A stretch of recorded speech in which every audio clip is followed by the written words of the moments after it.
Hi, my name is Bridgette Downer, and I'm the Environmental Education Guide and Farm Manager here at Butler Montessori. Another area of our adolescent microeconomy program is the farmers markets.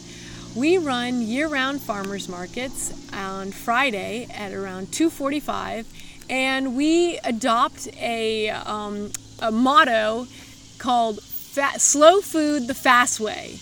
So we're mimicking a fast food restaurant in that as the cars pull up and parents are waiting patiently to pick up their children, we approach them with a menu which lists all of our different products, and the parents have the option to order what they're interested in, and the students are equipped with walkie-talkies. And with these walkie-talkies, they can communicate with another student up in the greenhouse or the garden who can pick the produce fresh and actually bring it out to the cars as they pull around. There's also a table of value-added products that they're communicating that they need, and the person at the table brings it out to them. We also have a credit card reader to make things go smoother. And all of these elements are basically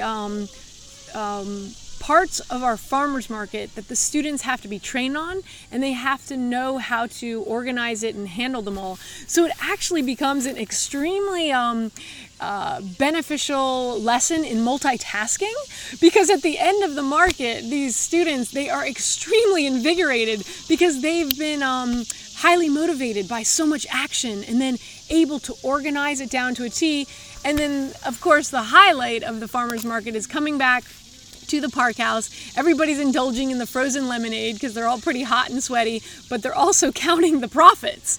And so that's part of the Montessori model as well, for the economic independence of the adolescent, that everybody is getting to handle large sums of money, understanding the work that went into making that money, as well as the expenditures on having to keep the microeconomy growing.